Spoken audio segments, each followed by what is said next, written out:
Ciao! So, work from home serye tayo. So, meron akong na-receive na message na pinapacheck niya kasi na-hired siya dun sa specific na job na yon.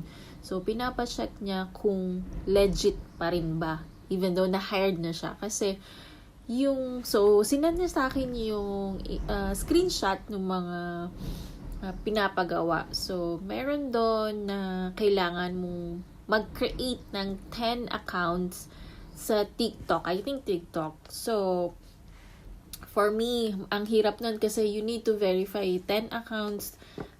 Kailangan mo nun parang 10 contact numbers, I think. Yeah.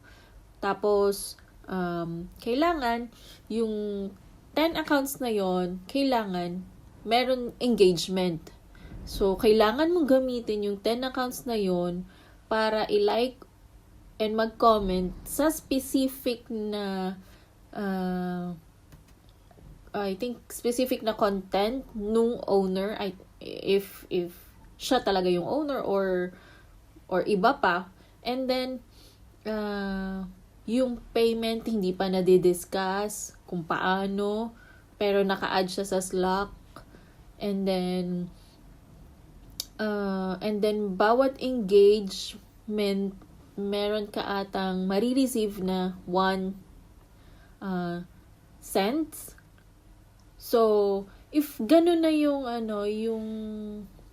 sa job description, pero mabigat na siya kasi ang hirap nun, 10 accounts, 'di ba? Tapos kailangan mo i-engage yung may engagement yung yung per account. So, yung effort mo pa lang, 'di ba? Gagawa ng accounts kasi hindi ko nakita yung yung rate kung magkano, or per hour ba or monthly or weekly. I didn't see it. So, nakita ko lang yung 1 cent na marireceive mo per engagement na valid ba yung engagement. Yung kasi yung instruction kasi hindi din clear, no? So, yun, kumbaga, alam mo nang hindi worth it yung magiging amount or yung rate para dun sa gagawin mo. So, much better if maghanap ka na lang ng iba. Kumbaga, mas okay yung medyo matagal ako makahanap ng work. Pero yung mahahanap ko naman in future ay sure, 'di ba?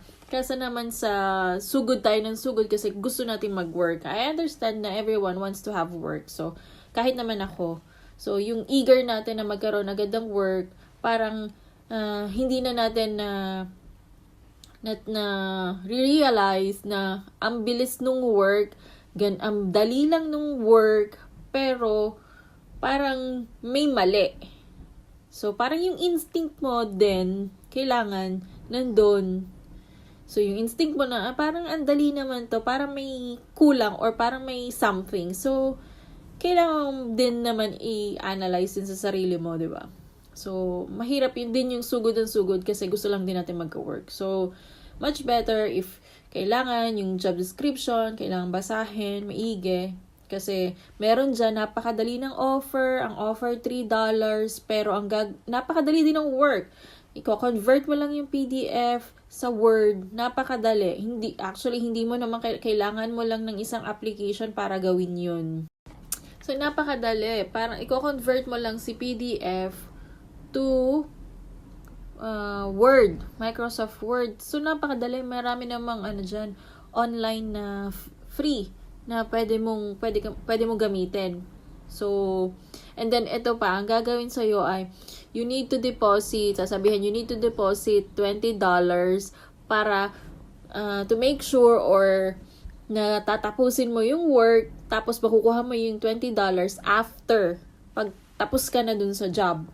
So, obvious, 'di ba? Bakit ka magbabayad ng ganun? Magta-transfer ka ng $20? Tapos magkano ba ang sweldo? $3 per hour. Napakadali naman nun. At saka obvious na bakit ka magbabayad.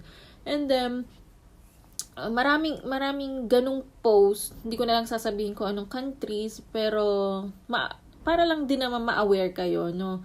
So, yun lang po, na-share ko lang. Work from home chika. If you need help sa profile, sa cover letter, portfolio, so just PM me. Okay. I am also offering one-on-one coaching. So, pero yon by schedule kasi medyo busy tayo. I also have full-time job and then